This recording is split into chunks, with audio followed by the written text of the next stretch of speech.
Saya membawa oleh-oleh khas daerah ke kota untuk berterima kasih kepada orang yang membiayai sekolah saya selama 3 tahun. Tak disangka saya malah melihat donatur saya bangkrut, rumahnya disegel. Saya melangkah maju dan mengucapkan 5 kata.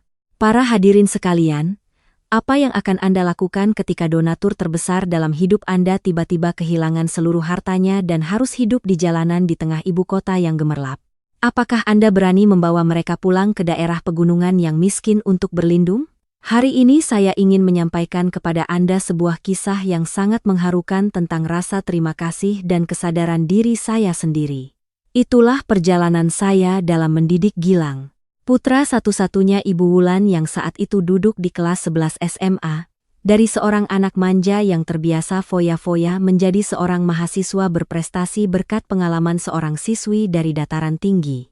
Sebuah cerita yang pasti akan meninggalkan banyak pemikiran mendalam tentang nilai ilmu pengetahuan dan kemanusiaan. Mari kita simak bersama. Bus antar kota yang melayani rute dataran tinggi Dieng menuju Jakarta melaju melewati tikungan-tikungan tajam. Sepanjang perjalanan lebih dari 300 km, saya tidak bisa memejamkan mata. Di dalam dada saya, jantungku terus berdebar kencang dengan kegembiraan yang tak terlukiskan. Saya Kirana, seorang gadis yang lahir dan besar di desa termiskin di Provinsi Pegunungan. Orang tua saya meninggal lebih awal dalam sebuah banjir bandang. Saya tumbuh berkat singkong, ubi, dan pelukan keriput nenek saya. Jika bukan karena belas kasihan Ibu Wulan, seorang pengusaha wanita dari kota, pendidikan saya pasti sudah terhenti sejak kelas 10. Tahun itu saya adalah siswa miskin berprestasi paling menonjol di seluruh kabupaten dataran tinggi. Meskipun menjadi yatim piatu sejak dini dan harus hidup bergantung pada perawatan nenek yang sudah tua dan lemah, saya selalu menjadi yang terbaik di angkatan saya dengan transkrip nilai yang mengesankan. Dalam sebuah perjalanan amal ke daerah pegunungan, Ibu Wulan benar-benar terpikat oleh semangat luar biasa dan mata yang bersinar penuh tekad dari gadis desa miskin itu. Tersentuh oleh bakat tersebut, Ibu Wulan memutuskan untuk mensponsori seluruh biaya pendidikan saya selama 3 tahun sekolah menengah atas. Untuk memastikan uang tersebut digunakan dengan benar, Ibu Wulan memilih untuk berhubungan langsung dengan Dewan Sekolah. Setiap bulan ia secara teratur mentransfer sejumlah uang tetap ke dana beasiswa sekolah untuk menutupi semua biaya mulai dari uang sekolah, asuransi, hingga pembelian buku dan alat tulis. Berkat dukungan profesional dan penuh semangat itu, saya dapat sepenuhnya fokus pada belajar tanpa perlu khawatir. Dalam surat terima kasih yang saya kirim setelah ujian akhir kelas 12, saya dengan tulus meminta pihak sekolah untuk memberikan alamat kontak Ibu Wulan. Saya menulis dalam surat itu, cucu berjanji segera setelah menyelesaikan ujian terpenting dalam hidup, saya akan secara pribadi datang ke ibu kota untuk mengunjungi dan mengucapkan terima kasih langsung kepada keluarga ibu. Kepala sekolah, karena tersentuh oleh ketulusan muridnya, menyalin nomor rumah dan nama jalan untuk saya. Itulah mengapa seorang gadis dari dataran tinggi seperti saya memiliki alamat yang tepat dan motivasi yang kuat untuk menemukan villa di tengah ibu kota yang megah. Setelah ujian, saya menerima surat penerimaan universitas. Memegang kertas dengan nilai setinggi langit di tangan saya, hal pertama yang saya pikirkan adalah harus pergi ke ibu kota. Perjalanan saya kali ini bertujuan untuk mencari pekerjaan paruh waktu demi membiayai kuliah selama 4 tahun ke depan. Tapi yang lebih penting dari semua itu adalah untuk bertemu, menundukkan kepala, dan berterima kasih kepada donatur terbesar dalam hidup saya. Bekal yang saya bawa tidak ada yang berharga dalam bentuk uang. Di bawah kursi bus ada 2 karung besar. Satu berisi rebung kering yang dipetik sendiri oleh nenek saya di hutan, direbus dengan teliti lalu dijemur selama sebulan penuh. Karung lainnya berisi soun kualitas terbaik dari desa, seratnya bening, kenyal, dan renyah. Saya memeluk erat ransel tua saya. Di dalamnya ada secari kertas dengan alamat rumah Ibu Wulan yang disalin oleh Pak Pos untuk saya. Tiba di terminal Jakarta, matahari terasa membakar, panas dari aspal jalanan menyengat, membuat anak yang terbiasa hidup di tengah kabut seperti saya merasa sesak napas. Dengan susah payah saya membawa 2 karung berat dan dengan ragu-ragu bertanya arah. Beberapa tukang ojek melihat penampilan saya yang kampungan dan mencoba menarik pelanggan. Tetapi saya sayang uang jadi memutuskan untuk naik bus kota lalu berjalan kaki cukup jauh. Kompleks perumahan mewah tempat Ibu Wulan tinggal terletak di sebuah distrik pusat yang ramai. Rumah-rumah tinggi, berpagar tembok, dicat putih bersih, sangat sunyi dan mewah. Saya berjalan sambil menggumamkan nomor rumah. Hati berdebar membayangkan wajah ramah Ibu Wulan. Mungkin beliau akan sangat terkejut melihat gadis dari pegunungan ini berdiri di depan pintunya. Namun, ketika saya berhenti di depan villa dengan nomor rumah yang tepat itu, semua khayalan di kepala saya hancur berkeping-keping. Gerbang besi dengan ukiran rumit terkunci rapat dengan rantai besar. Tepat di tengah kedua gerbang ada selembar kertas segel berwarna merah dari bank. Halaman rumah berserakan dengan kertas-kertas dan daun-daun kering. Saya berdiri terpaku, menjatuhkan kedua karung bawaan saya ke tanah, mengucek mata beberapa kali karena mengira salah lihat. Di warung seberang jalan, Ibu Wulan dan putranya berdiri termangu di samping beberapa koper yang tergesa-gesa dikeluarkan dari villa yang baru saja disegel merah itu. Saya perlahan mendekat, detak jantungku tiba-tiba berhenti. Wanita berusia sekitar 50 tahun dengan rambut acak-acakan, wajah tirus penuh kelelahan, sedang menundukkan kepala di lututnya dan menangis tersedu-sedu. Di sebelahnya duduk seorang pemuda seumuran saya, berpakaian serba barang bermerek mahal tapi wajahnya masam. Dia sedang sibuk dengan ponselnya, sesekali mendorong tas dengan kakinya, wajahnya menunjukkan ketidakpuasan yang jelas. Saya mengenali wanita itu dari foto kecil yang dia kirim bersama surat saat kelas 10. Saya selalu menyimpannya baik-baik di dompet. Meskipun sekarang dia terlihat lelah dan lebih tua, raut wajahnya tidak bisa salah. Saya melangkah maju, suaraku bergetar.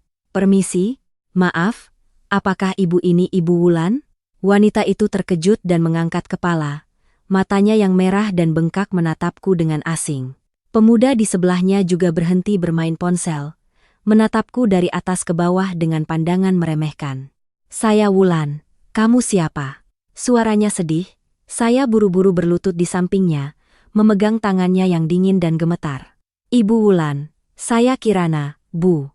Anak Kirana dari Dieng, yang ibu biayai sekolahnya selama 3 tahun ini. Saya sudah lulus universitas, Bu.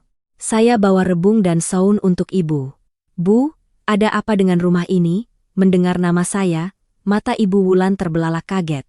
Dia menyentuh wajahku yang berkeringat lalu tiba-tiba memelukku erat dan menangis tersedu-sedu. Tangisan seorang wanita yang jatuh dalam kesulitan terdengar sangat menyakitkan. Ibu Wulan dengan suara tercekat menceritakan mimpi buruk beberapa bulan terakhir. Perusahaan bangkrut, mitra bisnis menipu dan membawa lari uang. Villa ini juga baru saja disegel oleh bank. Pagi ini dia harus menjual semua aset, mobil, perhiasan berharga untuk membayar gaji karyawan dan utang-utangnya tetapi masih belum cukup. Dia terpaksa memohon penangguhan dari semua orang, baik yang berutang banyak maupun sedikit. Dia meminta waktu tambahan untuk bekerja dan membayar utang secara bertahap. Ibu dan anak itu sekarang benar-benar kelelahan dan terlantar di jalan. Putranya yang bernama Gilang, yang duduk di sebelahnya mendengar ibunya menangis, membentak, "Ibu, bisakah berhenti? Menangis tidak akan menyelesaikan apa-apa. Sekarang telepon paman-paman atau tante-tante, lihat siapa yang bisa memberi tumpangan beberapa hari. Duduk di jalan seperti ini sangat memalukan." Melihat donatur saya berantakan di tengah kota, hatiku dipenuhi rasa iba yang mendalam. Saya memegang erat tangan Ibu Wulan, menatap lurus ke wajahnya yang penuh penderitaan, dengan lantang berkata, "Ibu Wulan, jangan menangis lagi, berdirilah. Tempat ini sama sekali bukan tempat untuk duduk lama. Jika di ibu kota sudah tidak ada tempat tinggal lagi, ibu pulang ke desa bersama saya untuk sementara waktu." Ibu Wulan menatapku dengan mata terbelalak. Gilang, putra kesayangannya, tertawa sinis, melemparkan pandangan mengejek ke arahku. "Kamu gila ya? Desamu itu di tempat terpencil mana? Ibuku seorang direktur, aku seorang anak sultan. Memaksa kami pergi ke tempat terpencil dan kekurangan seperti itu untuk hidup? Bu, telepon Om Tono sekarang juga. Pasti dia akan meminjamkan apartemennya." Ibu Wulan menoleh ke arah putranya, matanya penuh keputusasaan dan kepahitan. Dia menjawab dengan lirih, "Ibu tidak akan menelepon Om Tono, Gilang. Ibu sudah memikirkannya baik-baik. Keluarga pamanmu atau teman-teman kita semua punya masalah masing-masing. Ibu tidak mau mendatangi mereka saat ini. Karena ibu sama sekali tidak ingin kita menjadi beban bagi mereka. Kita harus mencari jalan hidup sendiri, Nak. Setelah berkata begitu, Ibu Wulan menoleh padaku dengan canggung dan melambaikan tangan. Dia menyuruhku untuk segera mendaftar kuliah dan mengurus diriku sendiri. Kondisinya saat ini tidak ingin merepotkan siapapun, terutama seorang gadis miskin yang baru pertama kali datang ke kota sepertiku. Tapi saya sudah bertekad. Orang-orang di suku kami memiliki prinsip kami sendiri. Menerima setetes kebaikan harus dibalas dengan aliran sungai. Ketika saya kelaparan dan tidak punya uang untuk membayar sekolah, Ibu Wulan tidak memandang rendah asal-usulku yang jauh dan terpencil, melainkan mengulurkan tangan untuk menolong. Sekarang beliau jatuh, jika saya berpaling dan pergi, di mana letak moral dan etika, saya tidak akan pergi kemana-mana. Kemana ibu pergi, saya akan ikut. Desa saya memang miskin, tetapi singkong dan ubi tidak pernah kurang. Selain itu, di sana sangat tenang. Ibu bisa menenangkan pikiran dan memikirkan kembali semuanya. Ibu tidak boleh menolak. Jika ibu menganggap saya sebagai anak sendiri, berdirilah dan ikuti saya ke terminal sekarang juga. Sikap tegas dan alasan kuat saya membuat Ibu Wulan tertegun. Dia menyadari bahwa saat ini mencari tempat yang sangat jauh dan tenang untuk berlindung adalah solusi terbaik, untuk menghindari mengganggu siapapun. Anak manja bernama Gilang itu meronta-ronta dan mengeluh dengan marah terus-menerus, tetapi melihat ibunya diam-diam membawa koper mengikutiku, dia pun terpaksa dengan kesal membawa ranselnya dan mengikuti dari belakang. Saya memesan taksi untuk kami bertiga kembali ke terminal Pulau Gebang. Saya menggunakan sedikit uang simpanan saya untuk membeli tiket bus perjalanan terakhir, kembali ke dataran tinggi Dieng. Perjalanan turun yang penuh harapan, berbanding terbalik dengan perjalanan pulang yang terasa begitu berat. Sepanjang malam di bus, Ibu Wulan terus memegang tanganku erat-erat, sesekali menyeka air mata yang mengalir di pipinya. Sedangkan Gilang menutupi seluruh tubuhnya dengan selimut, memakai earphone, menolak untuk berkomunikasi dengan dunia di sekitarnya. Keesokan paginya, bus menurunkan kami di pertigaan desa. Dari sini, untuk masuk ke desa harus berjalan beberapa kilometer lagi di jalan tanah. Saya menyewa 2 ojek untuk membawa kami beserta barang-barang sampai ke depan rumah. Rumah saya terletak di lereng bukit. Itu adalah rumah panggung, sebagian beratap genting, sebagian beratap jerami, warnanya sudah pudar dimakan waktu. Di depan halaman ada sekawanan ayam kampung sedang mengais tanah. Di sudut taman ada pohon jeruk bali yang berbuah lebat. Begitu mendengar gonggongan anjing, nenek saya tergopoh-gopoh keluar dari dapur. Beliau mengenakan setelan baju hitam, punggungnya bungkuk, tangannya memegang tongkat. Melihat saya membawa 2 orang asing yang berdebu, beliau terkejut dan bertanya dengan bahasa Indonesia yang terpatah-patah, "Kirana, katanya kamu ke ibu kota cari kerja? Siapa ini, Nak?" Saya berlari mendekat dan memegang tangan nenek. Dengan suara tercekat menjelaskan, "Nek, ini Ibu Wulan, orang yang telah memberiku uang sekolah selama beberapa tahun ini. Keluarganya sedang mengalami musibah. Saya membawa beliau ke rumah kita untuk tinggal sementara agar tenang." Nenek saya setelah mendengar itu langsung meletakkan tongkatnya. Beliau tergopoh-gopoh menghampiri dan memegang kedua tangan Ibu Wulan yang putih pucat namun gemetaran. Tangan nenek yang kasar dan kapalan menggenggam tangan beliau.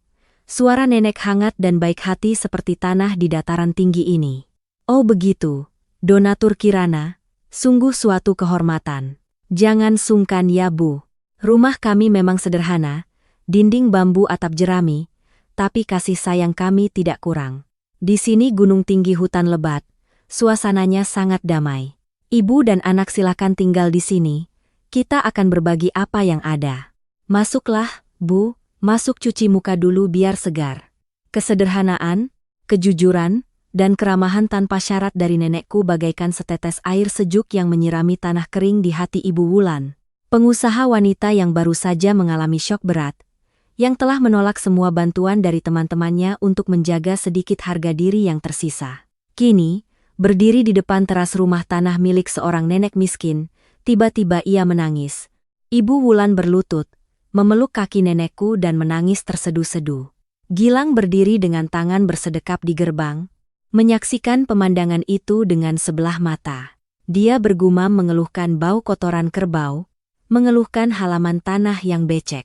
Saya meliriknya, berpikir dalam hati, perjalanan untuk mendidik anak sultan ini pasti akan menjadi pertarungan yang tidak mudah. Ketidaknyamanan Gilang meledak begitu dia menjejakkan kaki di tangga kayu rumah panggung.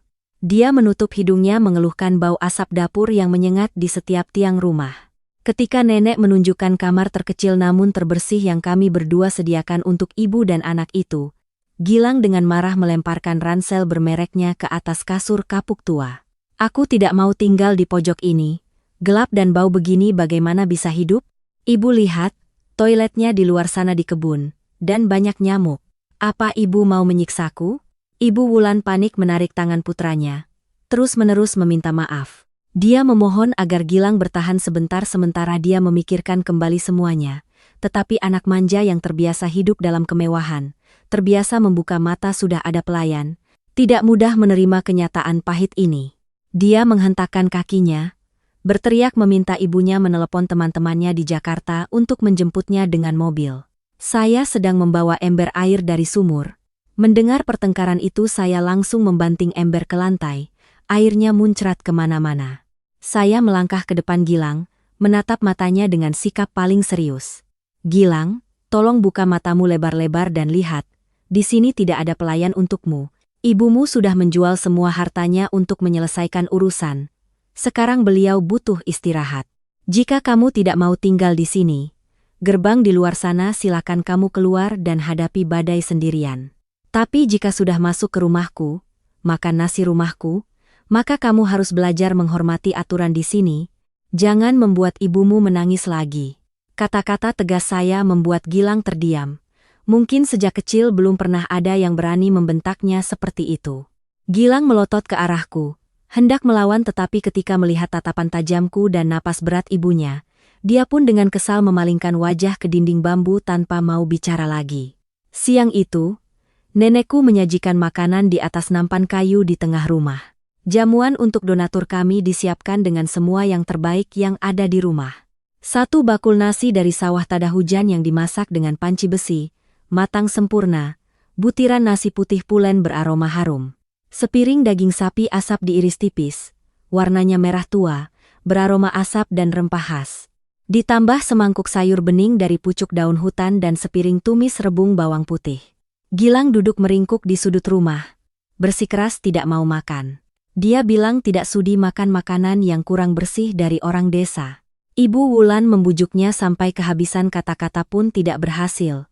Akhirnya beliau duduk makan terlebih dahulu bersama kami berdua. Sambil makan, Ibu Wulan sambil meneteskan air mata memuji nasi dan dagingnya yang enak. Nenek saya terus-menerus mengambilkan lauk ke mangkuknya, menyuruhnya makan banyak agar punya tenaga. Jam menunjukkan pukul 1 siang, suasana hening, hanya terdengar suara ayam berkokok.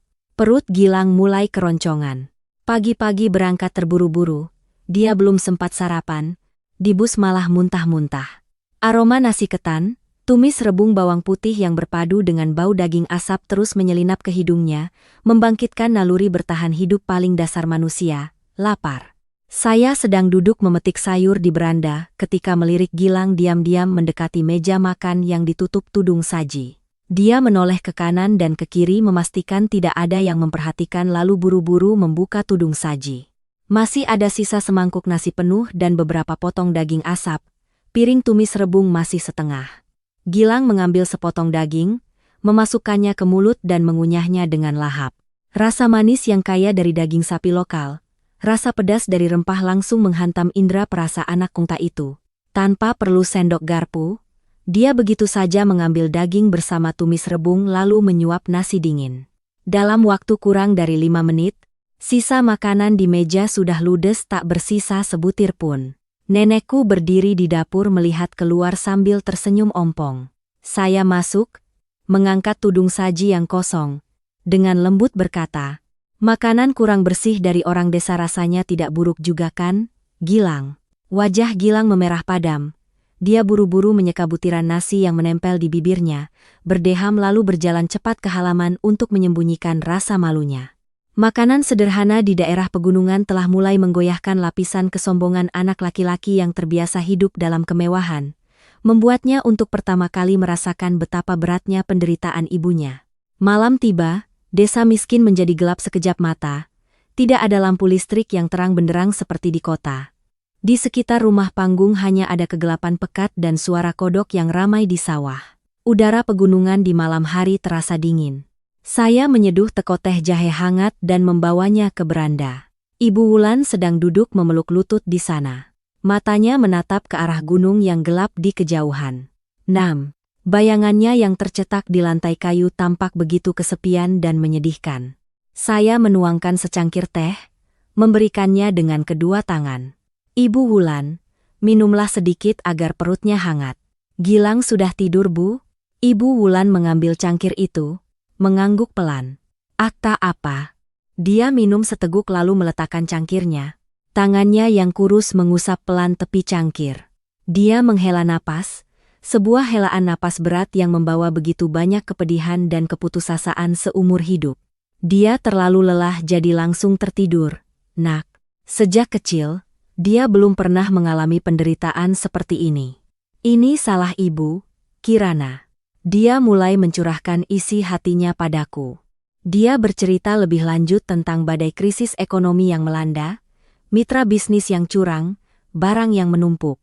Bertekad untuk tidak merugikan karyawannya.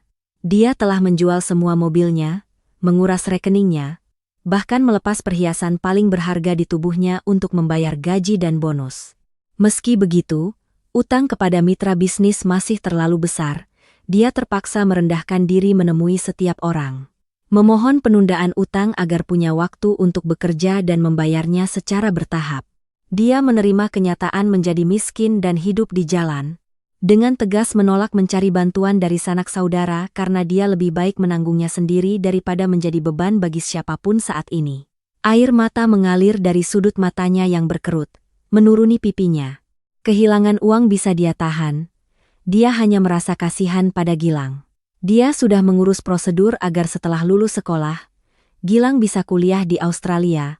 Sekarang dengan keadaan seperti ini, impiannya untuk kuliah di luar negeri hancur berantakan. Tinggal 1 tahun lagi dia akan menghadapi ujian masuk universitas. Sekarang kondisi keluarga morat-marit seperti ini, masa depannya akan seperti apa, Nak? Saya duduk diam mendengarkan, memahami rasa sakit dan kebanggaan yang mengagumkan dari seorang ibu, seorang wanita tangguh sejati. Dalam hidup tidak ada yang lebih menyakitkan daripada jatuh dari puncak ke jurang, terutama ketika harus melihat anak kehilangan masa depan. Saya meletakkan tangan di bahunya, memijatnya pelan untuk menenangkan. Jangan terlalu khawatir, Bu, satu pintu tertutup, pintu lain akan terbuka. Gilang tidak bisa kuliah di luar negeri, dia bisa kuliah di dalam negeri. Dia masih muda, masih banyak kesempatan, Bu. Ibu Wulan tiba-tiba berbalik dan memegang kedua tanganku erat-erat, matanya bersinar dengan secercah harapan. Dia menatapku lekat-lekat, suaranya bergetar penuh permohonan. Kirana, kamu siswa pintar, kamu lulus dengan nilai tertinggi, kamu pasti punya cara belajar yang baik, kan? Ibu mohon padamu. Ibu memohon padamu untuk membantu Gilang. Pengetahuannya benar-benar kosong. Tolong bimbing dia, paksa dia belajar agar tahun depan bisa lulus di salah satu universitas dalam negeri. Hanya dengan pendidikan dia bisa membangun kembali hidupnya. Tolong bantu ibu akan berterima kasih seumur hidup. Mengatakan itu, dia hendak berlutut di depanku. Saya panik menariknya ke atas, hatiku kalut. Jangan begitu, Bu, nanti saya kualat. Ibu adalah donatur saya. Jika bukan karena ibu, saya sudah bekerja di ladang 3 tahun lalu. Tugas membimbing Gilang belajar akan saya terima, tetapi ibu harus memberiku wewenang penuh. Dia sangat keras kepala, saya akan menggunakan cara yang keras. Jika ibu kasihan pada anak, tidak akan berhasil. Ibu Wulan mengangguk cepat, air matanya berlinang. Dia berjanji akan sepenuhnya menyerahkan Gilang padaku. Malam itu, duduk di bawah beranda rumah panggung menatap langit yang berkelip bintang, saya berjanji pada diri sendiri. Dengan segala cara saya harus mengasah permata kasar yang penuh noda ini menjadi orang yang berguna untuk membalas budi yang mendalam yang telah diberikan keluarga mereka kepadaku. Keesokan paginya, Ibu Wulan meminjam sepeda tua nenek saya, mengatakan akan pergi ke pusat kecamatan untuk melihat apakah ada peluang bisnis kecil untuk mendapatkan penghasilan. Dia tidak bisa hanya duduk diam menunggu keluarganya mati kelaparan. Melihat punggungnya yang kurus menghilang di balik rumpun bambu, saya berbalik masuk ke rumah untuk mempersiapkan tugas tersulit saya. Saya meletakkan meja kayu tua di tengah beranda, di tempat yang paling terang.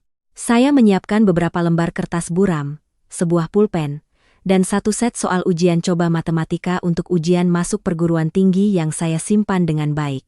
Gilang baru saja bangun tidur, rambutnya acak-acakan, menguap lebar saat melangkah keluar ke teras. Melihat saya duduk dengan angkuh di meja, dia mengerutkan kening dan bertanya dengan nada ketus. "Sedang apa kamu? Menyiapkan meja di sini, mau jualan es teh?" Saya menunjuk ke kursi kayu di seberangnya. Suara saya dingin.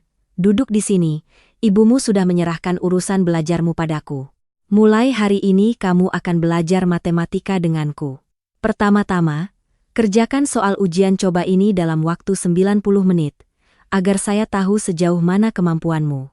Gilang membelalakan matanya seolah-olah saya baru saja menceritakan lelucon paling garing abad ini.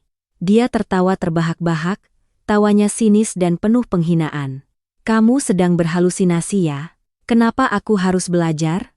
Cepat atau lambat aku akan kuliah di luar negeri. Kenapa harus mengerjakan hal-hal tidak berguna ini? Minggir, aku mau cuci muka." Saya mengetukkan tangan ke meja untuk menarik perhatian. Suara kering itu membuat Gilang terkejut dan berhenti. Saya berdiri, menatap lurus ke wajahnya. "Sadarlah dari mimpimu, Gilang. Harta keluargamu sudah habis, uang jajanmu sekarang pun tidak ada. Dari mana dapat miliaran rupiah untukmu pergi ke luar negeri? Kamu harus menghadapi kenyataan bahwa kamu sekarang tidak punya apa-apa. Dan satu-satunya jalan untuk bertahan hidup adalah lulus ujian masuk universitas dalam negeri tahun depan. Duduk dan kerjakan soalnya." Kenyataan pahit yang dilemparkan langsung ke wajahnya membuat Gilang terdiam. Dia menggeretakkan giginya, mengambil lembar soal lalu duduk dengan kasar di kursi. "Baiklah, aku kerjakan. Kita lihat apa yang bisa kamu ajarkan." Gilang memegang pulpen tanpa membaca soal dengan teliti. Dia asal melingkari jawaban A, B, C, D secara acak. Soal pilihan ganda, kemungkinan benar juga dapat beberapa poin. Hanya dalam waktu kurang dari 15 menit, dia melemparkan kertas itu ke meja dengan angkuh. "Sudah selesai, silakan periksa." Saya mengambil lembar soal itu. Meskipun sudah menduga kemampuan Gilang yang buruk, tetapi saat memeriksa jawabannya, saya tetap terkejut. Dari 50 soal, Gilang hanya benar di beberapa soal termudah. Soal-soal yang membutuhkan sedikit pemikiran semuanya salah total. Saya mengambil pulpen merah dan menulis angka besar di sudut kertas ujian. 1,5. Saya mendorong kertas itu ke arah Gilang. "Ini nilaimu, 1,5. Dengan nilai ini, kamu bahkan tidak memenuhi syarat untuk lulus SMA, apalagi masuk universitas. Mulai hari ini saya membuat aturan baru. Setiap hari kamu harus menghafal 5 rumus trigonometri dan mengerjakan 3 soal latihan dasar dengan benar. Kamu harus menyelesaikan tugas baru boleh makan. Itulah peraturan di sini." Gilang melotot ke arahku lalu langsung marah. Dia melemparkan kertas ujian ke lantai, menunjuk wajahku, berteriak, "Kamu pikir kamu siapa berani mengaturku? Dengan hak apa kamu melarangku makan? Gadis desa licik, mau menindasku ya? Aku tidak mau belajar. Apa yang bisa kamu lakukan padaku?" Saya tersenyum tipis, sama sekali tidak marah, hanya dengan tenang membungkuk mengambil kertas itu, membersihkan debunya lalu meletakkannya kembali dengan hati-hati di atas meja. "Aku bukan siapa-siapa. Aku hanya orang yang memberi makan ibu dan anakmu secara gratis. Jika kamu tidak mau mengikuti aturanku, kamu berhak mogok makan atau ambil cangkul dan bekerja di ladang bersama nenekku untuk mencari makan sendiri. Pilihan ada di tanganmu." Selesai berbicara, saya berbalik dan langsung masuk ke dapur, meninggalkan Gilang yang terpaku di beranda dengan kemarahan yang memuncak. Pertarungan untuk mendidik anak manja ini baru saja benar-benar dimulai. Gilang memilih untuk mogok makan sebagai bentuk perlawanan. Makan siang disajikan, dia tetap berbaring dengan angkuh di kasur tuanya, sibuk dengan ponselnya, berpura-pura tidak peduli. Makan malam, Di meja ada semangkuk sup ayam dengan rebung asam yang mengepul. Dia menelan ludah, tetapi tetap keras kepala memalingkan wajah ke dinding bambu. Saya membereskan piring, sama sekali tidak menyisakan bahkan sebutir nasi dingin pun. Air minum di kendi juga saya simpan di lemari kayu dan kunci.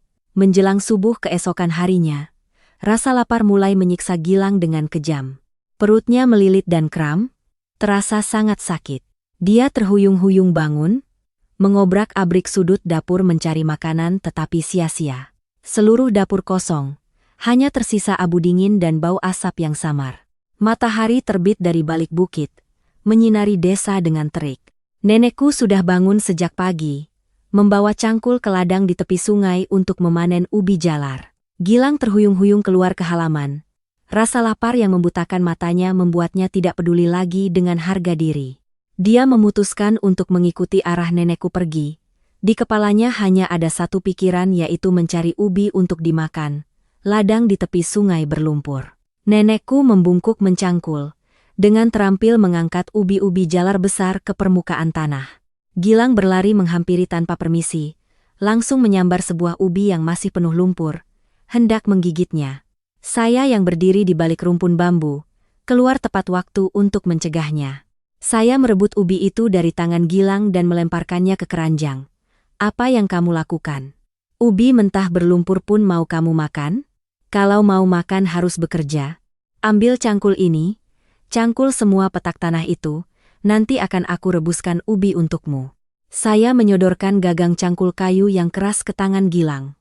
Dia gemetar, matanya merah karena marah tetapi perutnya yang kosong tidak memungkinkan dia untuk menolak. Dia menggeretakkan giginya dan mengayunkan cangkul. Ayunan pertama, mata cangkul meleset, menancap di batu membuat tangannya kesemutan. Ayunan kedua, lumpur muncrat ke pakaian bermereknya yang mahal dan bahkan ke wajahnya. Di bawah terik matahari pegunungan, hanya setelah 15 menit, keringat Gilang sudah bercucuran seperti mandi. Kedua tangannya yang terbiasa memegang pulpen dan ponsel mulai melepuh. Gelembung air pecah dan mengeluarkan darah, terasa perih. Gilang melemparkan cangkul ke tanah dan duduk di pematang sawah. Dia memegangi kedua tangannya yang berdarah, menangis seperti anak kecil. Lumpur yang menempel di wajahnya bercampur dengan air mata. Dia berteriak dengan penuh kekesalan. Aku tidak mau melakukannya lagi. Aku lebih baik mati kelaparan daripada melakukannya. Kalian semua kejam. Saya perlahan mendekat, berjongkok di depan Gilang. Saya mengambil sapu tangan dari leherku, menyeka lumpur di pipinya. Tatapanku tidak lagi menantang, melainkan meredup, membawa rasa iba yang mendalam. Saya menunjuk ke tanah hitam di bawah kakinya. Sakit tidak? Menderita tidak? Baru 15 menit memegang cangkul kamu sudah menangis dan mau menyerah. Tahukah kamu untuk mendapatkan beberapa rupiah untuk biaya sekolahku? Orang tuaku harus berkubang di lumpur ini selama 20 tahun. Orang tuaku meninggal dalam banjir bandang juga hanya karena mencoba menyelamatkan beberapa karung gabah untuk dijual demi membeli buku untukku. Gilang berhenti menangis, isakannya tertahan di tenggorokan.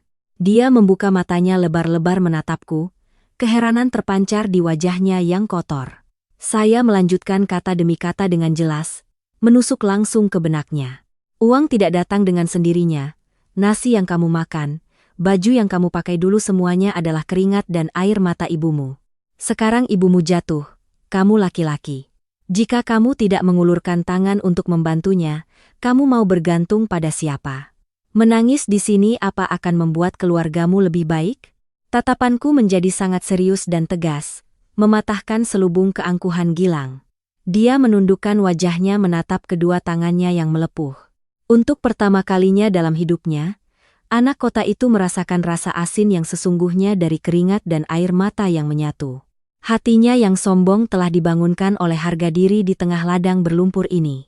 Sore itu, Gilang dengan diam membawa keranjang ubi jalar mengikutiku pulang. Langkahnya terasa berat. Tidak ada lagi sikap angkuh dan sombong seperti biasanya. Sesampainya di halaman sumur, dia secara sadar mengambil air untuk membersihkan lumpur di tubuhnya lalu duduk mengolesi kedua tangannya yang bengkak. Makan siang disajikan, masih nasi liwet, sayur hutan, dan ikan sungai bumbu kuning. Gilang tidak menunggu disuruh. Dia langsung duduk di meja, mengambil mangkuk dan menyuap nasi ke mulutnya dengan cepat. Dia makan dengan lahap tanpa mengeluh sepatah kata pun, seolah belum pernah makan makanan seenak itu seumur hidupnya. Ketika mangkuk nasi ketiga habis, Gilang meletakkan sumpitnya, ragu-ragu menatapku. Suaranya sudah jauh lebih pelan, tidak ada lagi nada ketus seperti biasanya.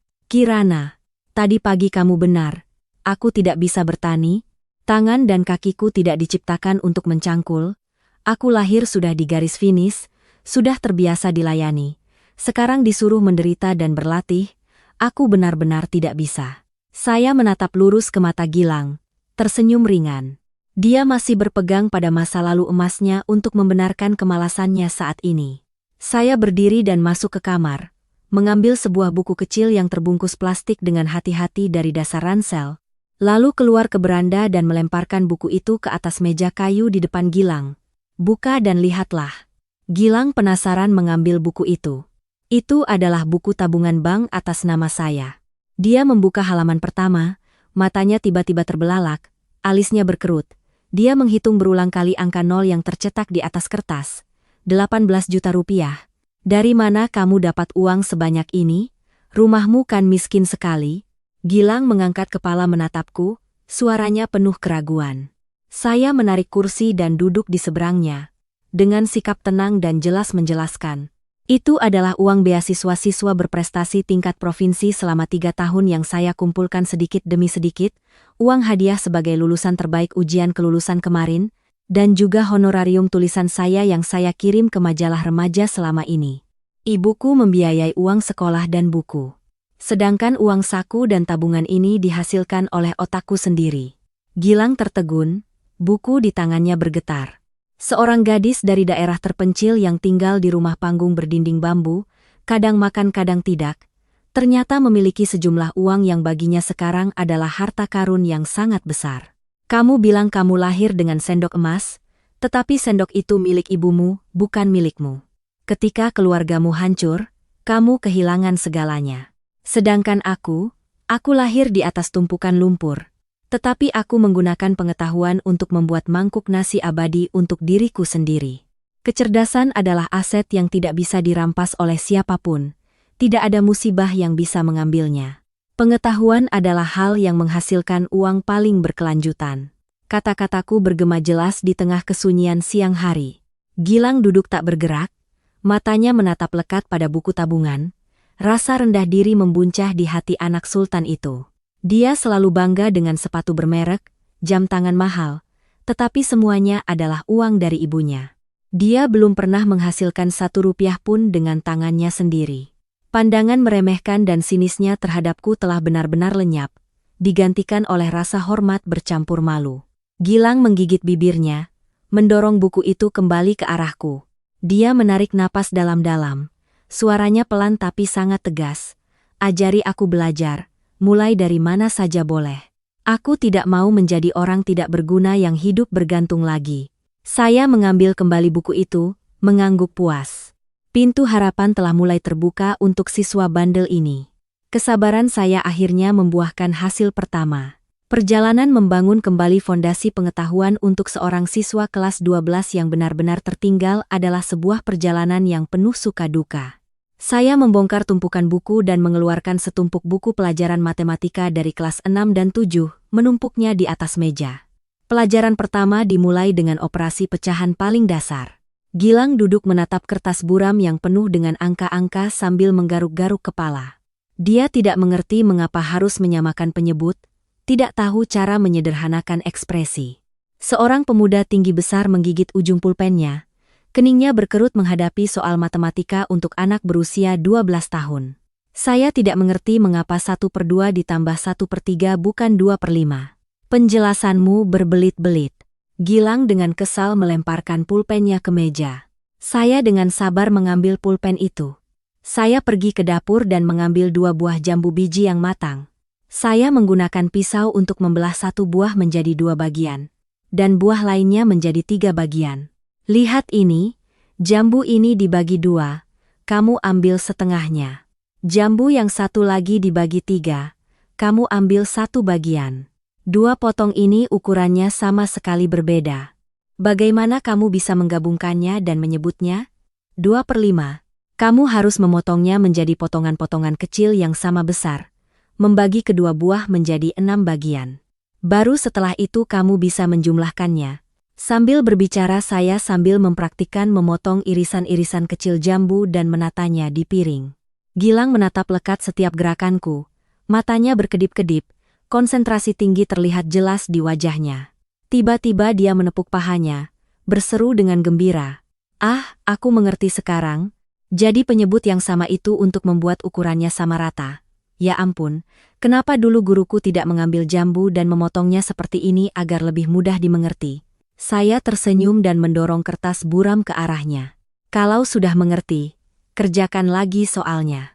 Gilang buru-buru mengambil pulpen dan dengan tekun menghitung. Ketika jawaban yang benar 5/6 muncul di atas kertas, dia melompat dari kursinya, tertawa gembira seperti anak kecil yang baru saja mendapat permen. Perasaan menaklukkan sebuah soal, meskipun soal termudah, telah sepenuhnya mematahkan rasa rendah dirinya selama ini. Hari-hari berikutnya, kami membuat jadwal yang ketat. Pagi-pagi, Gilang membantu nenek memberi makan ayam, menyapu halaman rumah. Sepanjang hari dia duduk dengan tumpukan buku SMP, mempelajari kembali identitas aljabar, teorema Pitagoras, menyelesaikan persamaan linear. Saya selalu duduk di sampingnya tidak hanya untuk menjawab pertanyaan tetapi juga untuk mengawasi konsentrasinya. Gilang mulai menemukan kegembiraan dalam belajar. Dia menemukan bahwa otaknya tidak bodoh, hanya saja sebelumnya dia belum pernah ditempatkan di lingkungan yang menuntutnya untuk berpikir. Soal-soal matematika yang berhasil diselesaikan semakin banyak. Dia mulai berdebat denganku tentang cara-cara penyelesaian yang berbeda, mulai mencari soal-soal sulit tambahan di buku referensi. Melihat perubahan positif Gilang, Ibu Wulan sangat senang sampai meneteskan air mata. Dia telah menemukan koneksi, membawa rebung kering untuk dijual ke kota, mendapatkan sedikit keuntungan.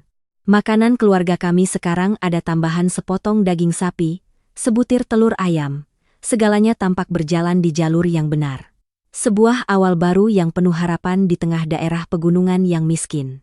Tapi saya tahu sifat manusia tidak mudah berubah sepenuhnya dalam waktu singkat. Kebiasaan buruk yang sudah mendarah daging pada anak manja ini pasti akan muncul kembali suatu saat, dan firasat saya tidak salah. Setelah 2 minggu rajin belajar, Gilang mulai menunjukkan tanda-tanda bosan. Mengulang-ulang soal-soal matematika yang membosankan setiap hari membuat sifat suka bermainnya muncul kembali. Dia sering beralasan sakit perut, sakit kepala untuk bolos belajar. Ponsel, yang sudah saya tetapkan hanya boleh digunakan pada malam hari selama 1 jam, kini dia sembunyikan dan bawa kemana-mana. Suatu sore, saya pergi ke kebun untuk memetik sayur. Saat melewati dinding bambu kamar tidur Gilang, saya mendengar suara bisik-bisik. Saya berhenti, menempelkan telinga ke dinding untuk menguping. Suara Gilang terdengar merintih sangat menyedihkan. Budi, tolong aku. Sudah beberapa minggu ini aku harus makan sayur hutan dengan singkong, mataku sampai kabur karena lapar. Rumah dinding bambu, digigit nyamuk sampai bengkak semua. Kalau kamu kasihan padaku, transferkan sedikit uang. Aku akan minta tolong orang belikan tiket bus untuk kabur ke Jakarta.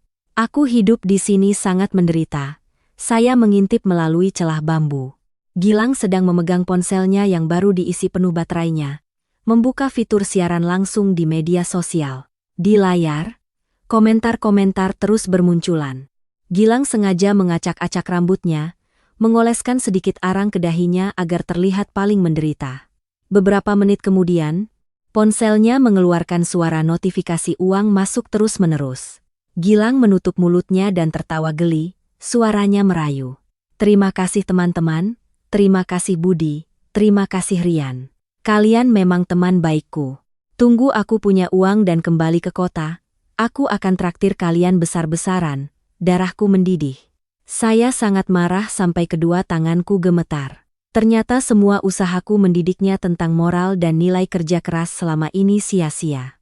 Dia lebih memilih menjadi pembohong, mengeluh miskin di internet untuk meminta uang daripada terus menghadapi kesulitan. Saya mendorong pintu dengan keras dan masuk ke kamar. Gilang terkejut, ponselnya jatuh ke lantai. Dia panik hendak mematikan layar. Tetapi saya sudah melesat dan merebut ponsel itu. Di layar, komentar-komentar dari teman-teman kayanya di Jakarta masih menari-nari. Saya membaca sekilas. Mereka sama sekali tidak kasihan pada Gilang seperti yang dia kira. Mereka melempar uang padanya seperti melempar sesuatu dalam sebuah permainan. Kasih si anak sultan 10 juta biar kita lihat dia beraksi lucu. Kamu terlihat seperti pengemis, Gilang. Menangislah yang lebih menyedihkan. Aku transfer 5 juta lagi. Saya mengunci layar dan melemparkan ponsel itu ke tengah kasur. Gilang buru-buru mundur ke sudut dinding, wajahnya pucat pasi. Tetapi dia masih mencoba menyelamatkan sedikit harga dirinya dengan nada angkuh. Apa yang kamu lakukan? Ini ponselku. Aku bicara dengan temanku, apa urusannya denganmu? Lihat. Hanya dengan beberapa kata temanku sudah mentransfer 15 juta. Lihat kan. Aku tidak perlu belajar matematika darimu. Aku juga punya banyak uang, jangan iri. Saya berdiri dengan tangan bersedekap. Dadaku naik turun menahan amarah. Tatapanku menjadi sangat serius dan tegas. Keterbatasan seorang anak laki-laki yang baru beranjak dewasa. Iri? Kamu pikir aku iri dengan 15 juta uang belas kasihanmu itu? Saya tertawa keras. Tawa yang penuh sindiran dan penghinaan. Saya melangkah maju dan menunjuk lurus ke wajah Gilang, menekankan setiap kata. Kamu hidup bergantung pada belas kasihan dan kehilangan harga dirimu. Kamu pikir mereka menghormatimu? Tidak, mereka menertawakanmu. Wajah Gilang mulai berubah. Kata-kataku seperti jarum yang menusuk langsung ke otaknya yang sedang mabuk. Dia teringat komentar-komentar tadi, teringat tawa mengejek melalui layar ponsel. Dia telah menjual murah harga dirinya hanya untuk beberapa rupiah kotor itu. Ibumu banting tulang menjual setiap kilogram rebung kering untuk mendapatkan uang halal untukmu. Nenekku membungkuk mencangkul tanah agar kamu bisa makan nasi. Kami menjaga martabatmu, berharap kamu menjadi orang baik, tapi kamu malah merendahkan dirimu sendiri, merendahkan seluruh keluarga yang menampungmu untuk meminta belas kasihan. Gilang menutup wajahnya dengan kedua tangan. Dia merosot di sepanjang dinding bambu, duduk di lantai. Napasnya menjadi terengah-engah, matanya terlihat sangat bingung. Saya tidak berhenti. Saya memutuskan harus sepenuhnya menghapus egonya, membantunya melihat kembali kesalahannya dengan serius. Uang yang mereka berikan padamu hari ini, besok kamu habiskan lalu kamu akan online lagi menangis memohon. Apa kamu mau hidup selamanya dengan cara mengemis di internet? Jika kamu merasa harga dirimu hanya senilai 15 juta rupiah, maka berkemaslah dan pergi dari rumahku sekarang juga. Rumahku memang miskin tapi tidak menampung orang yang tidak punya harga diri. Saya berbalik dan langsung keluar dari kamar, membanting pintu anyaman bambu, suasana di sekitar menjadi sunyi menakutkan. Di balik pintu, saya mendengar isak tangis Gilang. Suara barang-barang dilempar ke dinding. Dia sedang melampiaskan amarah, bukan padaku tapi pada dirinya sendiri. Kenyataan pahit tentang persahabatan palsu, tentang karakternya yang lemah telah memberikan pukulan telak pada psikologi pemuda 17 tahun itu. Malam itu, Gilang tidak keluar makan. Ibu Wulan khawatir hendak membawa bubur ke kamarnya tetapi saya mencegahnya. Saya bilang padanya biarkan Gilang sendirian menghadapi rasa malunya. Dalam hidup ada pelajaran yang harus dirasakan sendiri, penderitaannya baru bisa terpatri dalam ingatan. Malam yang sunyi, nenekku dan Ibu Wulan sudah terlelap. Saya masih duduk di beranda membaca buku di bawah cahaya senter yang redup. Pintu anyaman bambu berderit terbuka. Gilang keluar, rambutnya acak-acakan, matanya bengkak. Dia mendekati meja, meletakkan ponsel dan kartu ATM di atas meja kayu. Suaranya serak dan sangat serius. Kirana, besok antarkan aku ke bank di kecamatan, aku akan mentransfer kembali seluruh uang 15 juta ini kepada mereka. Aku tidak butuh uang belas kasihan. Mulai besok aku akan mencari uang sendiri. Dengan hasil jerih payahku sendiri, saya menatap Gilang. Di matanya tidak ada lagi sikap acuh tak acuh dan main-main. Sebuah api harga diri dan tekad telah benar-benar menyala. Permata kasar itu akhirnya mau membiarkan pengasah memoles noda-nodanya untuk siap bersinar. Keesokan paginya, kabut masih menyelimuti puncak-puncak bukit. Saya sudah mengambil sepeda tua menunggu Gilang untuk pergi ke pusat kecamatan. Angin gunung yang menerpa wajah terasa dingin menusuk, tetapi Gilang yang duduk di belakang sangat diam. Dia memegang erat kartu ATM di tangannya. Di depan loket bank, Gilang meminta petugas untuk mengembalikan seluruh uang 15 juta rupiah ke nomor rekening pengirim. Dia melakukannya dengan tegas, tanpa ragu sedikit pun. Keluar dari bank, Gilang menghela napas lega seolah baru saja melepaskan beban berat di dadanya. Kembali ke desa, Gilang juga menemui saya di sudut halaman. Dia menggaruk kepalanya, wajahnya sedikit malu, tetapi matanya mantap. Aku sudah mengembalikan semua uangnya, Kirana. Sekarang aku tidak punya uang sepeser pun, tapi aku punya rencana. Aku ingin mencari uang dengan tenagaku sendiri. Izinkan aku menggunakan ponsel untuk merekam video 1 jam setiap hari. Aku akan membuat video pendek untuk diunggah ke internet. Saya menyipitkan mata menatap Gilang, masih ada sedikit keraguan di hati saya. Kamu mau online lagi menangis dan mengeluh? Gilang buru-buru melambaikan tangan untuk mengklarifikasi. Tidak, sama sekali tidak, aku bersumpah. Aku sudah memikirkannya baik-baik. Daripada mengeluh, aku akan merekam kehidupan nyataku di sini. Seorang anak sultan yang terbiasa hidup bergantung, sekarang harus belajar menjadi petani. Belajar masuk lumpur, belajar menggembala kerbau. Aku pikir banyak orang di kota juga penasaran dengan kehidupan di dataran tinggi ini. Mendengar perkataannya yang masuk akal, saya mengangguk setuju tetapi tetap membuat perjanjian yang jelas. Perekaman video hanya boleh dilakukan setelah menyelesaikan semua soal latihan matematika hari itu. Gilang dengan gembira langsung setuju. Sejak hari itu, desa miskin menjadi lebih ramai dengan kehadiran seorang videografer amatir. Gilang membuat tripod ponsel sendiri dari beberapa batang bambu yang disambung. Dia membawa ponselnya ke sawah, menyalakan kamera, dan mulai merekam.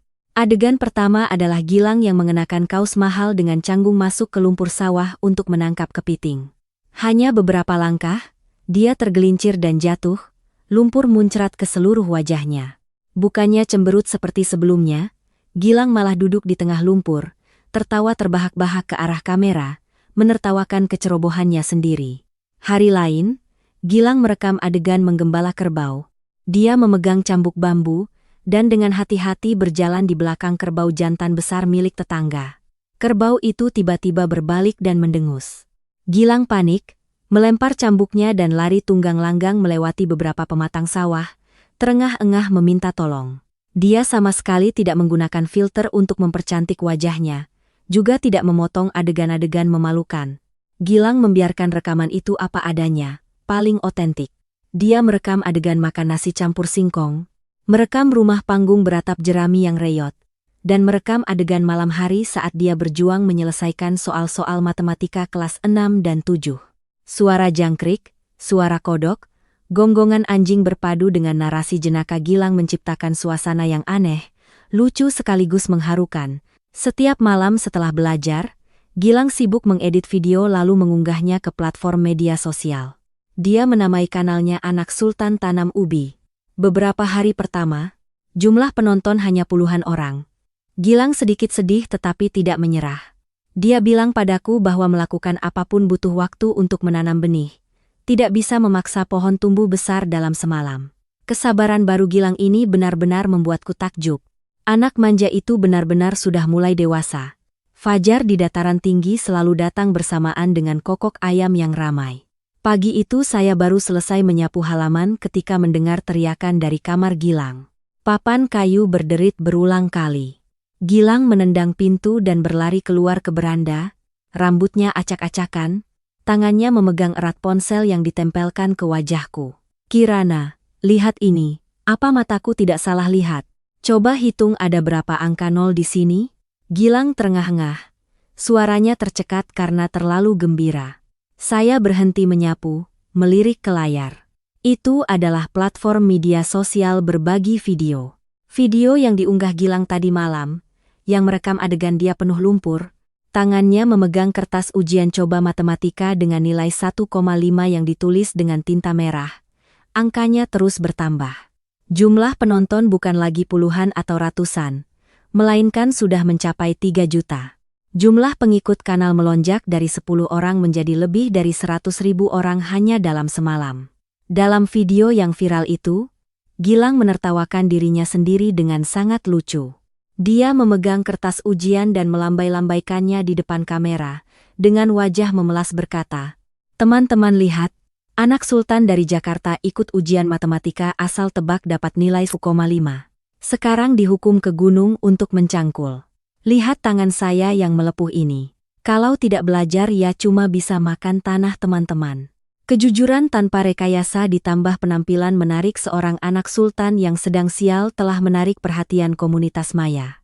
Ribuan komentar membanjiri. "Ya ampun, kasihan lihat dia jatuh ke lumpur, tapi tidak bisa berhenti tertawa. Cowok ini berani mempublikasikan nilai 1,5 itu hebat sekali. Semangat ya, belajar dari awal tidak pernah terlambat." Menantikan video besok. Ponsel Gilang bergetar terus-menerus karena notifikasi aplikasi yang masuk. Dia memelukku erat, melompat-lompat di tengah halaman. Ibu Wulan yang sedang memetik sayur di dapur mendengar keributan dan ikut keluar. Melihat putranya begitu gembira, dia pun ikut meneteskan air mata bahagia. Meskipun belum mengerti apa yang sedang terjadi. Panasnya video pertama membuat video-video lama Gilang dicari dan ditonton ulang oleh banyak orang. Adegan Gilang yang canggung menggembala kerbau, adegan makan nasi dingin dengan ikan sungai, semuanya mencapai jutaan penonton. Kanal Anak Sultan Tanam Ubi resmi menjadi fenomena di media sosial. Siang itu, makan siang keluarga dipenuhi tawa. Gilang makan 3 mangkuk nasi dengan lahap, matanya berbinar-binar penuh percaya diri berkata kepada ibunya, "Bu, aku akan segera menghasilkan uang. Kanalku sudah terkenal. Orang-orang akan membayarku untuk mempromosikan produk. Ibu tenang saja, aku tidak akan membiarkan ibu menderita lagi." Ibu Wulan mengelus kepala putranya. Senyum langka tersungging di bibir wanita yang penuh penderitaan itu. Namun di tengah kegembiraan bersama itu, saya merasakan awan gelap mulai mendekat. Ketenaran di media sosial adalah pedang bermata dua yang sangat tajam. Ia bisa mengangkat seseorang ke puncak kejayaan, tetapi juga bisa menenggelamkannya dalam ilusi kesia-siaan. Bagi seorang pemuda yang baru belajar menjadi orang baik seperti Gilang, apakah dia bisa bertahan dari godaan uang mudah yang penuh daya pikat ini? Saya diam-diam mengamati, memutuskan untuk memperketat disiplin lebih lagi. Tepat seperti yang saya duga, bom uang dari media sosial meledak pada minggu berikutnya. Ponsel Gilang menerima serangkaian pesan dari berbagai merek, mulai dari produk kosmetik pria, merek pakaian, bahkan obat nyamuk semprot pun ingin mensponsori kanalnya. Suatu sore, Gilang dengan gembira berlari masuk ke rumah, memegang kontrak digital dan melambai-lambaikannya di depanku. "Kirana, kita kaya raya, ada sebuah perusahaan game online yang mau membayarku untuk menyisipkan 10 detik promosi di awal video. Tahu tidak mereka bayar berapa? 20 juta. Hanya 10 detik bicara beberapa kalimat dapat 20 juta rupiah, itu setara dengan gajimu bekerja keras setahun penuh." Gilang berkata dengan nada gembira, matanya menyipit karena senang. Dia duduk dengan santai di kursi, meletakkan kakinya di atas meja kayu, sikapnya mulai menunjukkan tanda-tanda keangkuhan kembali. "Aku punya rencana begini, Kirana. Belajar matematika sekarang tidak sepenting membuat video. Setiap hari aku terima 1 kontrak promosi. Sebulan dapat 600 juta dengan mudah. Aku tidak perlu ikut ujian masuk universitas lagi. Kamu juga tinggalkan saja kuliah pendidikanmu yang membuang-buang waktu itu. Di rumah bantu aku merekam dan membuat skenario. Aku gaji kamu sebulan 30 juta, hidup kita berubah." Saya sedang memegang buku pelajaran matematika kelas 8. Mendengar kata-kata sombong Gilang, saya dengan tenang menutup buku itu. Saya berdiri, mengayunkan tangan dan membanting buku itu dengan keras ke meja. Suara keras itu membuat Gilang terkejut, buru-buru menurunkan kakinya. "Kamu tadi bilang apa? Berhenti sekolah untuk menjadi badut di internet?" Saya berkata dengan nada mengancam, mataku menyala-nyala menatapnya. Gilang sedikit kehabisan argumen tetapi masih berusaha membantah. "Tujuan akhir belajar kan? Hanya untuk mencari uang. Sekarang aku sudah bisa menghasilkan uang. Kenapa harus pusing dengan persamaan-persamaan membosankan itu? Kamu terlalu kaku." Saya maju selangkah, menumpukan kedua tangan di meja, mendekatkan wajahku padanya. "Kamu menghasilkan uang, benar. Tapi menurutmu perhatian orang di internet bertahan berapa lama? Hari ini mereka penasaran melihat anak sultan jatuh ke lumpur. Besok mereka akan bosan dan mencari orang lain yang lebih lucu. Ketenaranmu di internet itu hanya gelembung sabun kosong. Mengembang cepat, pecah juga cepat. Ketika tidak ada lagi yang menonton, merek-merek akan berpaling. Kamu mau pakai apa untuk menghidupi dirimu? Minta uang lagi. Gilang terdiam, tidak bisa membantah sepatah kata pun. Saya terus mendesaknya. Kamu lupa apa pesan ibumu? Kekayaan keluargamu hancur karena kurangnya pengetahuan manajemen yang kuat. Kamu mau mengulangi kesalahan yang sama? 20 juta dari promosi itu adalah jebakan untuk menarikmu ke dasar masyarakat sekali lagi. Duduk yang rapi, buka buku latihanmu. Hari ini kalau tidak selesai mengerjakan 10 soal geometri, jangan harap kamu bisa menyentuh ponsel untuk merekam video lagi. Ketegasan saya seperti sumber air dingin yang disiramkan ke api kesombongan Gilang yang baru saja menyala. Dia menyadari saya sama sekali tidak silau oleh uang dan aturan di rumah ini masih dipegang oleh saya.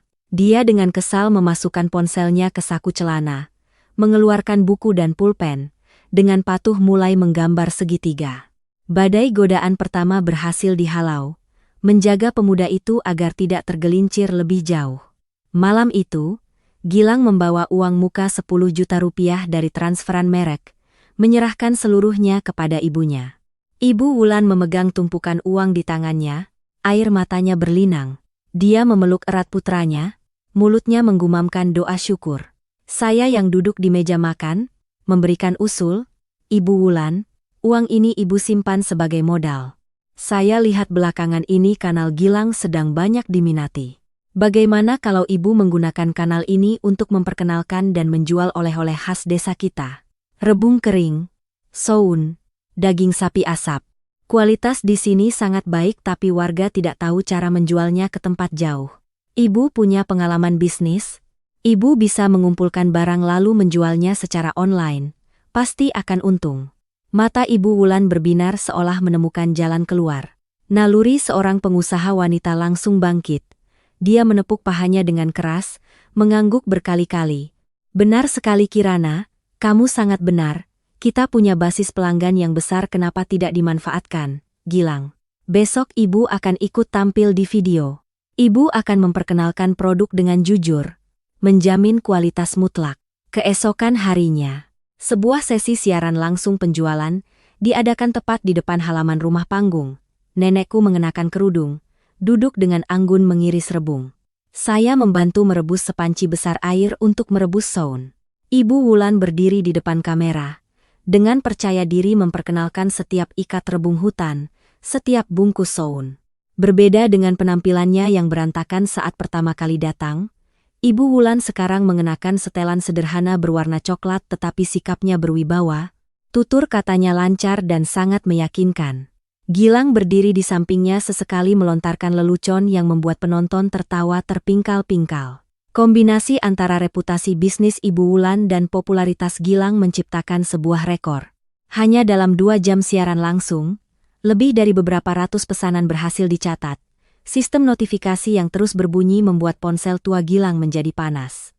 Setelah sesi penjualan selesai, seluruh keluarga berpelukan dan bersorak. Ibu Wulan segera mulai bekerja. Dia turun ke desa membeli habis rebung kering dan soun dari warga dengan harga lebih tinggi dari tengkulak. Nenekku mengerahkan beberapa tetangga untuk membantu proses pengemasan.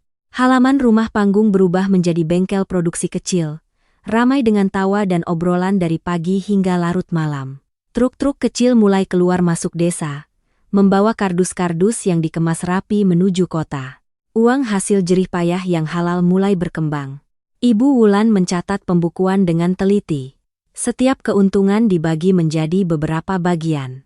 Sebagian untuk membayar utang bank secara bertahap, sebagian untuk memperluas pembelian, sebagian dia berikan padaku sebagai biaya hidup. Keluarga Ibu Wulan secara bertahap membangun kembali bisnis mereka dari abu di desa kecil itu. Tetapi ketika bisnis sedang naik daun, badai dari media sosial sekali lagi datang. Kali ini opini publik menyoroti masalah pendidikan anak sultan dari kota itu. Di media sosial, di samping para pendukung selalu ada orang yang suka menghakimi orang lain.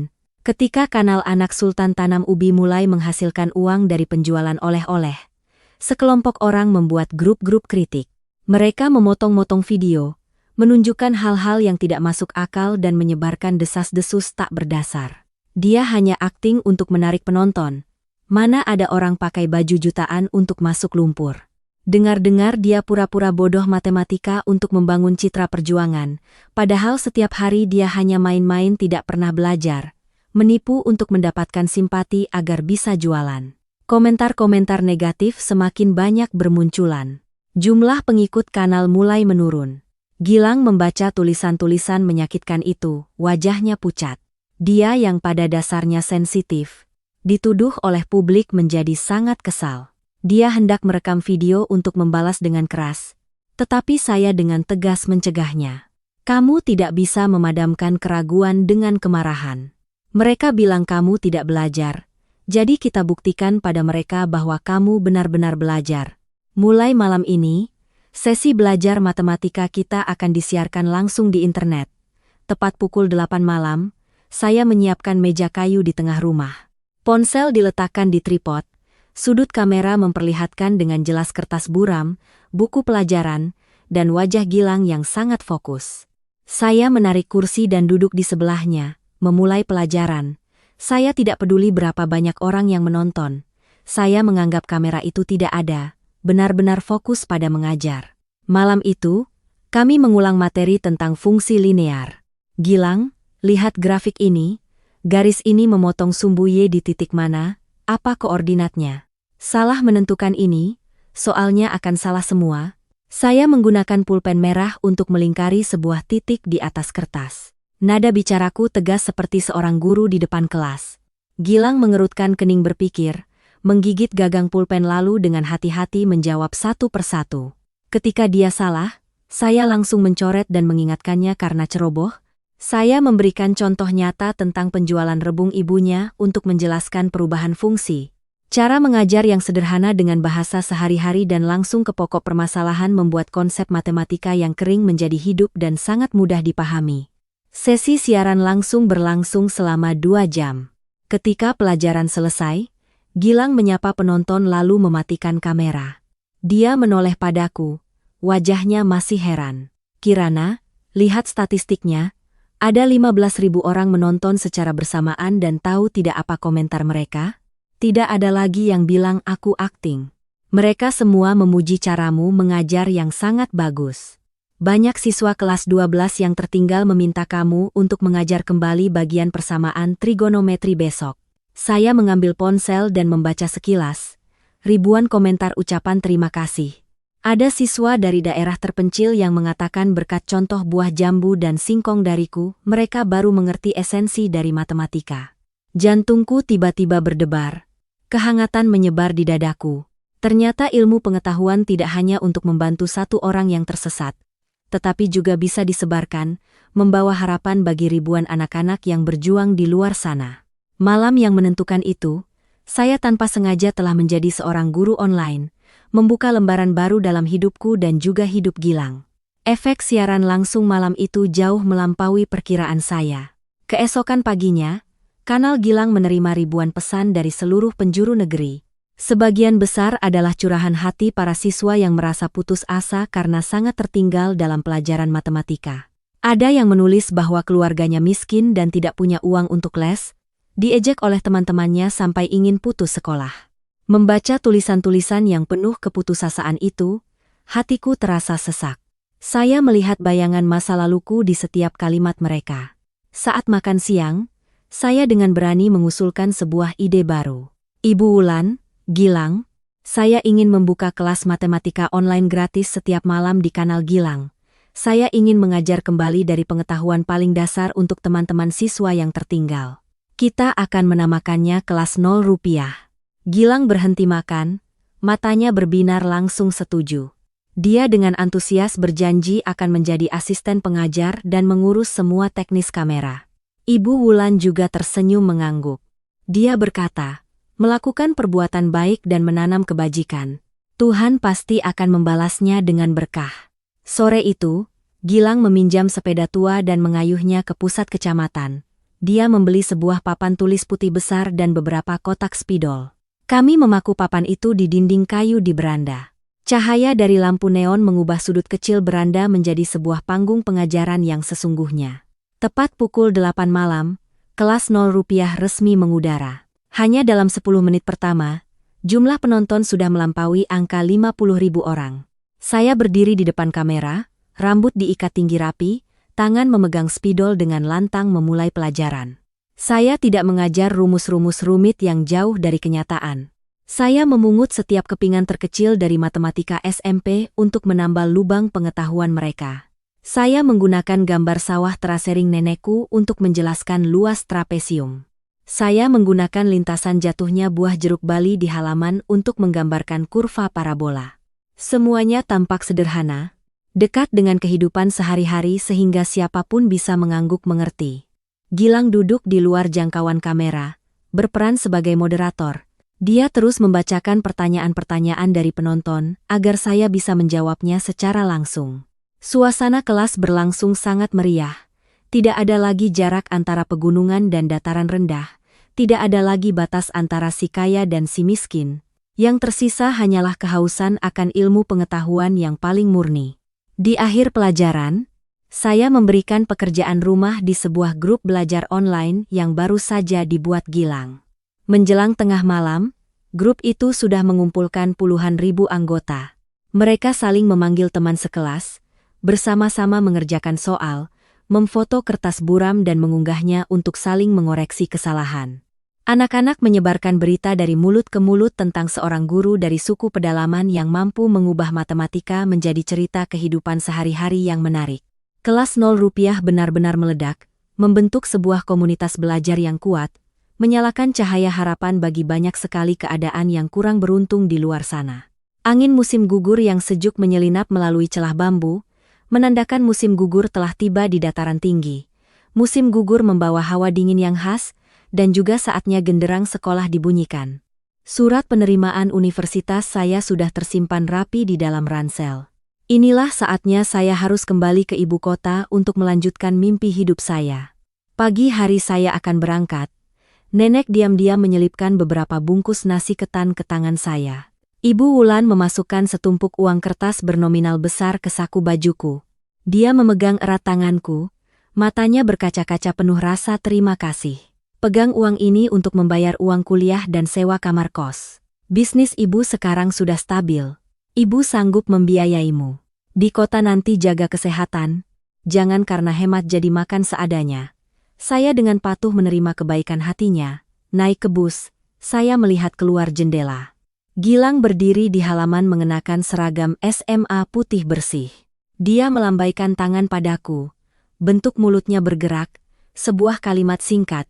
Kirana hati-hati di jalan. Aku di rumah akan belajar dengan baik, tahun depan aku pasti lulus universitas dan menyusulmu ke kota. Saya mengangguk, tersenyum cerah. Bus mulai berjalan meninggalkan desa yang berkabut di belakang. Tiba di Jakarta, saya menyewa sebuah kamar kos kecil yang sempit di dalam gang. Meskipun ruangannya sempit, saya tetap menyisihkan satu sudut paling terang untuk menggantung papan tulis putih kecil. Kehidupan perkuliahan saya di universitas mulai sibuk, tetapi kelas 0 rupiah tidak terganggu. Gilang resmi memasuki kelas 12. Perlombaan paling menegangkan dalam kehidupan seorang siswa telah dimulai. Setiap malam tepat pukul 8, dia menyalakan laptop di rumah panggungnya, terhubung melalui panggilan video denganku di kamar kos. Kami kembali bersama-sama menyiarkan langsung pelajaran untuk puluhan ribu siswa di seluruh negeri. Saya terus memperkaya pengetahuan tingkat lanjut untuk Gilang. Dia bukan lagi orang yang asal menebak pilihan ganda untuk mendapatkan nilai 1,5. Gilang belajar seperti orang yang haus. Dia mengerjakan soal-soal ujian coba dari sekolah-sekolah unggulan setiap minggu. Nilainya naik sedikit demi sedikit. Dari 5 menjadi 7, lalu mencapai 8,5. Untuk memberi tekanan pada dirinya sendiri, Gilang memutuskan untuk mempublikasikan semua nilai ujian cobanya setiap minggu di media sosial. Dia menganggap puluhan ribu pengikutnya sebagai teman sekaligus juri yang paling adil. Minggu ini aku dapat nilai matematika 8,4, masih salah konyol 2 soal geometri ruang. Minggu depan aku bertekad akan dapat 9. Semuanya jadi saksi ya. Pernyataan tegas Gilang di media sosial membuat seluruh komunitas belajar bersemangat. Semua orang melihat usaha luar biasa dari seseorang yang pernah terpuruk dalam kesalahan. Mereka menjadikannya cerminan diri. Perlombaan ini bukan lagi milik Gilang sendiri, melainkan menjadi pertarungan intelektual puluhan ribu jiwa muda yang bertekad tidak akan menyerah pada nasib. Cuaca berganti menjadi musim dingin yang menusuk tulang.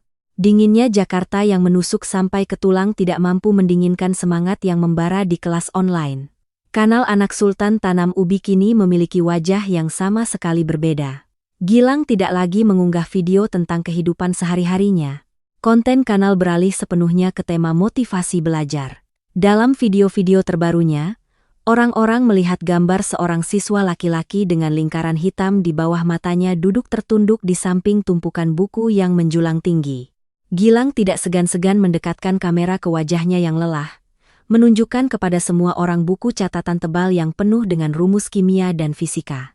Dia berbicara dengan suara yang dalam dan tulus. Sering kali aku mengantuk sampai ingin pingsan di meja. Tapi aku melihat ibuku yang membungkus setiap paket rebung kering di beranda yang dingin. Aku melihat ke petak sawah berlumpur tempat aku pertama kali meneteskan air mata malu. Dan aku melihat komentar-komentar dari kalian semua. Aku tahu aku tidak boleh berhenti. Semangat teman-teman. Tinggal beberapa bulan lagi, kita akan melangkah melewati gerbang universitas. Energi positif dari Gilang menyebar kuat seperti obor yang menyala. Generasi muda di kota, generasi muda di desa, semuanya menjadikan Gilang sebagai panutan untuk berlatih. Anggota-anggota di grup belajar kelas 0 rupiah mulai berlomba satu sama lain. Mereka membuat tantangan bangun jam 4 pagi untuk latihan soal. Mereka membuat putaran kompetisi menyelesaikan soal matematika cepat. Saya menyaksikan perubahan ajaib itu melalui layar laptop dengan hati yang dipenuhi rasa bangga. Murid bandel yang dulu sering membantahku, menolak makanan sederhana, kini telah tumbuh dewasa luar biasa. Dia tidak hanya menyelamatkan hidupnya sendiri tetapi juga sedang menerangi jalan bagi banyak anak muda lain yang sedang kebingungan. Tekanan ujian semakin berat menjelang ujian tulis berbasis komputer. Gilang beberapa kali mimisan karena begadang semalaman mengerjakan soal-soal sulit. Ibu Wulan kasihan pada anaknya, memasakkan berbagai macam bubur bergizi dan memaksanya makan. Nenekku setiap malam masih menyalakan lilin di altar, bergumam berdoa kepada leluhur agar cucu angkatnya lancar dalam ujian. Hari Gilang membawa ranselnya ke tempat ujian di kecamatan. Seluruh desa mengantarnya. Ibu Wulan memeluk erat bahu putranya, berpesan macam-macam. Saya menelepon dari Jakarta, suara yang mantap terdengar melalui gelombang telekomunikasi. Gilang, pengetahuanmu sudah mantap, di ruang ujian tinggal keluarkan saja semuanya. Aku menunggu kabar kemenanganmu. Gilang tertawa lepas melalui telepon. Kepercayaan diri terpancar dari setiap nada suaranya. Anak manja itu telah resmi bertransformasi menjadi seorang pejuang sejati, siap menghadapi tantangan terbesar masa mudanya. Musim panas tahun itu sangat terik, sepanas hati para peserta ujian yang sedang menunggu pengumuman hasil. Malam itu, seluruh jaringan internet macet karena terlalu banyak yang mengakses. Di kamar kos di Jakarta, saya duduk di depan laptop, jari-jari terus menekan tombol refresh halaman pengecekan. Di desa, Ibu Wulan dan Gilang juga tegang menatap layar ponsel. Suasana begitu sunyi sampai suara jangkrik pun terdengar jelas. Tepat pukul 12:15 malam, situs web tiba-tiba berjalan lancar, kolom nomor peserta muncul. Saya dengan gugup mengetik setiap angka nomor Gilang. Memejamkan mata erat-erat baru berani menekan tombol cari. Layar berkedip. Angka-angka bulat muncul dengan jelas. Matematika 9, fisika 9, kimia 9,5, total nilai 27,5. Saya berteriak kegirangan, sampai menjatuhkan kursi plastik yang saya duduki. Pada saat yang sama, ponselku berdering keras. Di seberang sana, suara Gilang berteriak gembira, bercampur dengan isak tangis Ibu Wulan yang riuh rendah. Kirana, aku berhasil, 27,5, aku lulus. Nilai ini lebih dari cukup untuk masuk pilihan pertama di Institut Teknologi Bandung. Tangisan Ibu Wulan terdengar memilukan tetapi penuh dengan rasa manis kepuasan. Nenekku di sampingnya menangis terharu, berpesan agar Gilang membakar dupa untuk berterima kasih kepada Tuan. Air mataku juga mengalir di pipi. Usaha keras kami selama setahun penuh akhirnya membuahkan hasil yang paling manis. Hujan nilai bagus tidak hanya berhenti di keluarga Gilang. Sepanjang malam itu, grup belajar kelas 0 rupiah dibanjiri postingan hasil ujian. Ribuan siswa yang pernah dicap tertinggal secara spektakuler berhasil melewati ujian dengan nilai yang luar biasa. Ada yang dapat 8 untuk matematika, ada yang lulus di universitas pendidikan, ada yang menjadi lulusan terbaik di sekolahnya. Murid-murid mengirim pesan memanggilku nahkoda yang berdedikasi, memanggil Gilang sebagai kakak spiritual yang tidak pernah menyerah. Ribuan ucapan terima kasih tulus dari seluruh penjuru negeri dikirimkan. Malam itu saya tidak tidur, duduk membaca setiap komentar, setiap pesan dengan hati yang dipenuhi kebahagiaan. Saya menyadari kekuatan luar biasa dari pendidikan. Ia benar-benar bisa mengubah nasib seseorang, menarik mereka dari kegelapan menuju cahaya yang menyilaukan. Suatu malam akhir pekan yang tenang, Gilang kembali memasang ponselnya di tripod bambu yang biasa. Latar belakangnya masih atap rumah panggung. Tapi hari ini dia mengenakan kemeja putih yang disetrika rapi, rambutnya dipotong rapi. Dia menekan tombol rekam untuk video terakhirnya, untuk diunggah ke kanalnya. Gilang duduk tegak menatap lurus ke kamera dengan tatapan dewasa, matang. Halo semua, sudah lama kita tidak bertemu.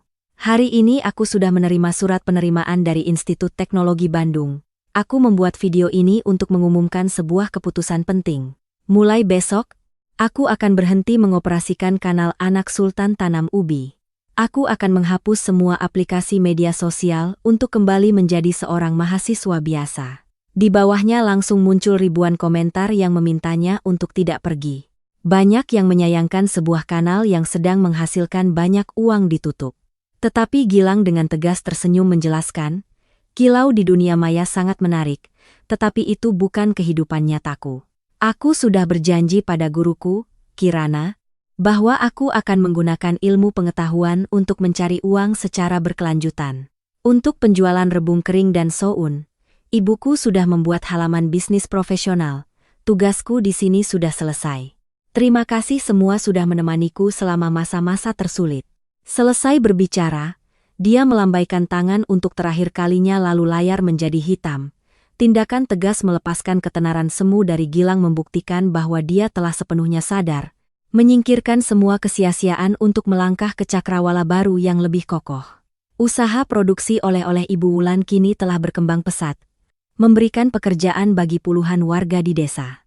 Dia telah melunasi semua utangnya, mulai memiliki modal yang terkumpul. Keluarganya memutuskan untuk tetap tinggal di tanah Dieng yang ramah ini daripada berdesak-desakan di kota yang bising.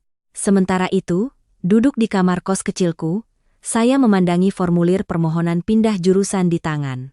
Saya memutuskan untuk meninggalkan jurusan ekonomi yang sedang saya jalani untuk secara resmi mendaftar kembali ke Universitas Pendidikan. Perjalanan mengasah permata kasar bernama Gilang dan membimbing ribuan siswa di internet telah membantuku menemukan cita-cita sejati dalam hidupku. Saya akan menjadi seorang guru. Saya ingin membawa cahaya ilmu pengetahuan, kesabaran, dan kemurahan hati untuk menyalakan harapan bagi mereka yang kurang beruntung. Kisah balas budi saya dengan keluarga Ibu Wulan telah berakhir dengan sempurna. Tetapi sebuah perjalanan baru yang lebih besar untuk menanam benih pengetahuan dari seorang guru bernama Kirana baru saja dimulai. Hadirin sekalian, menutup perjalanan penuh liku-liku saya dan Gilang, hati saya masih dipenuhi oleh gema hangat tentang kemanusiaan dan kekuatan tekad. Mungkin melalui cerita ini, kita menyadari bahwa dalam hidup tidak ada yang bisa menebak apa yang akan terjadi. Harta dan ketenaran bisa dibangun puluhan tahun tetapi bisa lenyap dalam sekejap mata. Meskipun begitu, ilmu pengetahuan dan kebaikan hati akan selalu menjadi aset yang paling abadi. Tidak ada kekuatan atau musibah apapun yang bisa merampasnya. Cerita ini juga memberikan kita pelajaran mendalam tentang kekuatan rasa terima kasih. Setetes air kebaikan di masa sulit dibalas dengan aliran sungai kasih sayang telah membantu orang-orang yang jatuh ke dasar jurang untuk bisa bergandengan tangan bangkit kembali membangun hidup. Selain itu, Kita juga melihat lebih jelas tentang batas yang sangat tipis antara kilau semu di media sosial dan nilai nyata dari kerja keras yang tulus. Gilang telah dengan berani melepaskan ketenaran yang sia-sia, menolak uang mudah untuk memilih jalan pendidikan yang penuh duri tetapi sangat kokoh. Kehidupan ini pada dasarnya sangat adil. Ketika Anda menanam di tanah yang kering, sebuah benih kemurahan hati dan usaha tanpa henti, Anda pasti akan menuai sebuah kebun yang penuh dengan buah-buahan manis. Terima kasih hadirin telah meluangkan waktu berharga untuk mendengarkan seluruh cerita hari ini. Semoga Anda semua selalu dalam keadaan aman, sehat, dan penuh kebahagiaan dalam hidup. Sampai jumpa lagi.